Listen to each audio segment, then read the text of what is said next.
নমস্কার। আজকে আবার একটা নতুন ভিডিও দেব। সবাই অনেকে রিকোয়েস্ট করেছে শুধুমাত্র পুরুষকে নিয়ে ভিডিও, স্ত্রীদের নিয়ে ভিডিও দিই, গাইনোকোলজি। তো গাইনোকোলজি পুরুষদেরও গুপ্তরোগ কিছু থাকে, গাইনোরোগ। তো সেই বিষয়ে আজকে একটা রোগ নিয়ে বলবো, যেটা দীর্ঘ পুরুষ জাতি এ নিয়ে বিভ্রান্ত বা ভুগছে, অথচ লজ্জায় বলতে পারে না। তো সেই বিষয় নিয়ে আজকে একটা ভিডিও দেব। ভিডিওটা হচ্ছে কি নিয়ে থাকছে, পুরুষদের পুরুষহীনতা বা তাদের সহবাসের যে অক্ষমতা, সেক্সুয়াল যে পাওয়ার, সেটা কমে যাচ্ছে কেন দীর্ঘদিন, আস্তে আস্তে কেন কমে যায়, সেই বিষয় নিয়ে কিছু তথ্য, আর তার জন্য কি কি চিকিৎসা, সেই তথ্য আমি বলবো। তো প্রথমত হচ্ছে, এই এখনকার যুগে বেশিরভাগ দেখুন দূষণের যুগ, অতিরিক্ত দূষণ।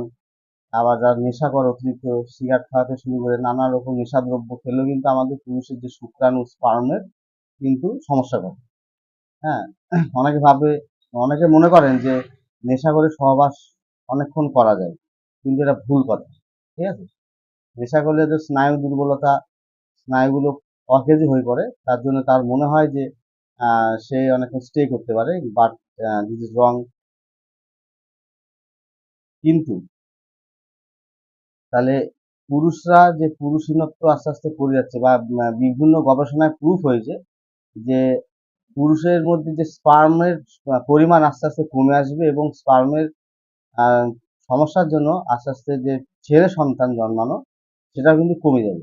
শুধুমাত্র নানা রকম দূষণ আর নেশাদ্রব্য খাবার, আর নানা রকম ভেজাল খাবার, রেস্টুরেন্টের খাবার থেকে শুরু করে হোটেলের বাসি খাবার থেকে শুরু করে নানা জাতীয় যে খাবারগুলো আমরা খাই, এই খাবারের কারণে, অনিয়মিত খাবার ভক্ষণের কারণে, ভোজনের কারণে পুরুষদের পুরুষনতা দিন দিন বেড়েই চলেছে। এই কারণে কি হয়, যাদের স্বামী স্ত্রীর ঝামেলা, এর বউর সঙ্গে পালিয়ে যাচ্ছে সামান্য সুখের কারণে, আর সেটা আলাদা, শারীরিক সুখ সকলেরই প্রয়োজন। ঠিক আছে, এটা প্রকৃতির নিয়ম, এর বিপক্ষে আমরা কেউ নয়। কিন্তু পুরুষদের যে রোগটা চাপা রাখা হয়, যে দেখছে যে স্বামীর একটা প্রবলেম আছে, তাহলে সেই বাড়ির স্ত্রীরও উচিত যে আমার স্বামীর ট্রিটমেন্টটা করাই। কিন্তু তারা না করে কি করে, তারা অন্য ধান্দা করে। তাহলে সেই বিষয় নিয়ে ভিডিওটা আমি মনে করি দেওয়া উচিত, তাই দিচ্ছি। তাহলে প্রথমত আপনাদের একটা নিজস্ব খাদ্য রুটিন বানাতে হবে। আপনারা আয়ুর্বেদিক জাতীয় খাবার খান। হুম, ভাতটা টাইম মতো খান, আর নির্দিষ্ট সময়, খিদে অতিরিক্ত লাগিয়ে খাবেন না।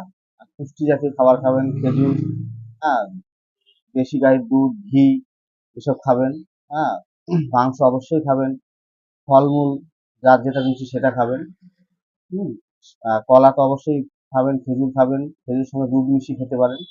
এগুলো হচ্ছে পথ্য খাবার ম্যানেজমেন্ট।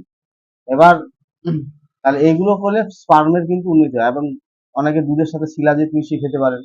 তাহলে এগুলো হয়ে গেল। আর যদি আমরা হোমিওপ্যাথ করি, হোমিওপ্যাথি কিন্তু এর যেটাকে আমরা বাংলায় বা ইয়েতে বলি ধ্বজভঙ্গ। ধ্বজভঙ্গ মানে একবার শিথিল হয়ে যায়, একবারে অকেজো হয়ে যায়। তো সেই ধরনের ট্রিটমেন্টগুলো কিছু কিছু সিমটম ওয়াইজ ট্রিটমেন্ট অবশ্যই করতে হয়। অনেক আবার পুরুষদের নাইট ফলসও হয়। নাইট ফলস নিয়ে পরে ভিডিও আমি দেবো। তো এসব নিয়ে তো নানা রকম তো ওষুধ রয়েছে। তো কিছু আমি মেডিসিন সম্পর্কে বলছি। তো নিজেরা ওষুধ খেতে যাবেন না ডাক্তারের পরামর্শ ছাড়া।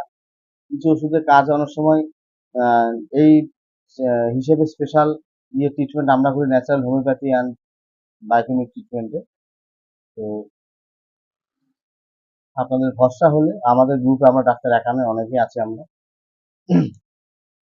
তো যাদের অতিরিক্ত স্ত্রী সহবাস হয়, তাদের কিন্তু ধীরে ধীরে পুরুষত্বটা আস্তে আস্তে কমে আসে। তাদের ভয় পাওয়ার কিছু নেই, তাদের ওষুধটা অ্যাসিড ফস, অ্যাসিড ফস যে তারা খায়, নিয়মিত দুবার সেবন করলেও চলবে। 7 দিন বা 8 দিন খান, 7 দিন খেলেও চলবে, দুবেলা করে। আর অনেক সময় মানে পুরুষদের মল ত্যাগের সময় শুক্র মানে তাদের ধাতু বেরিয়ে আসে, বেরোয়। এটা লক্ষণটা আপনার ক্যাপসিকামে পাবেন, ক্যাপসিকামটা ইউজ করতে পারেন। ঠিক আছে? তাছাড়া অনেকের সহবাসে অনিচ্ছা, তাহলে সেটা হচ্ছে ডিজিটালিস 30। অনেকের হস্তমৈথুনের প্রবলেম আছে, হস্তমৈথুন করে বারবার। বেলিস 30, মানে বেলিস প্রেগনেন্স 30, যৌন ইচ্ছা যদি আস্তে আস্তে চলেই যায়, হ্যাঁ, আস্তে আস্তে যৌন ইচ্ছা নিজের মন থেকে হারিয়ে যাচ্ছে, সেরকম হলে কোনিয়ামটা দেখা দিতে পারে। তো যাদের লিঙ্গ একদম শিথিল হয়ে থাকে, সমস্যা, তো তারা অ্যাগনাস ক্যাকটাস 30 এর মাদারও ভালো কাজ করে। তাদের উত্তেজনায় প্রবলেম, মানে উত্তেজনাহীনতা, উত্তেজনা হাসেই না, তাদের ধরুন ক্যালাডিয়াম 30 বা ক্যালাডিয়াম মেডিসিনটা আপনারা দেখতে পারেন ডাক্তারের সঙ্গে পরামর্শ করে। আর যাদের ধরুন যৌন ইচ্ছা চাপা থাকে, দীর্ঘদিন যৌন সঙ্গিনী নেই, হ্যাঁ, ইচ্ছাই হয় না, তো সেরকম হচ্ছে আপনার কোনিয়াম একটা মারাত্মক মেডিসিন। আর অনেকের স্বপ্নদোষ হয়, স্বপ্নদোষে বীর্যকরণ হয়, অনেক স্বপ্নদোষ পেশেন্ট আছে, অত নিয়মিত ওষুধ খায় না বা ডক্টর দেখায় না, তাদের চায়না 30 ওষুধটা চায়না যে ওষুধটা আছে খুবই মারাত্মক কাজ করে, চায়না 30। কোষ্ঠবদ্ধতা যারা খিটখিটে হয়, তার নার্স ওষুধটা খুবই উপকার করে, ঠিক আছে। তাহলে এই যে ধরনের ওষুধগুলো বললাম, স্বপ্নদোষে চায়না চায়না 30 ওষুধটা কিন্তু একটা মারাত্মক মেডিসিন, নাইট ফলস যাতে ইংলিশে বলা হয়। তাহলে পুরুষরা পুরুষের হীনত্বতা বা সহবাসের যে অক্ষমতা, সেটা নিয়ে ভয় না পেয়ে আপনারা এগিয়ে আসুন, চিকিৎসা করুন, মুখ ফুটে বলুন, সব ট্রিটমেন্ট আছে। ওষুধের নাম কিছু বললাম, তো ওষুধ ছাড়াও আমাদের ন্যাচারাল হোমিওপ্যাথিয়ান ট্রিটমেন্টে আমার বাবা এখনো আমরা সাথে আছে। তো কিছু অনেক রকম ওষুধ মিশিয়ে একটা ওষুধ বানানো হয়, সেটা খুব কার্যকরী ওষুধ হয়, এটা অবশ্যই আপনারা এসে ট্রিটমেন্ট করতে পারেন। তো আজকে এটুকুই থাকলো। পুরুষদের কোনো ভিডিও চাই তো অবশ্যই জানাবেন। নমস্কার, জয় হিন্দ, আমি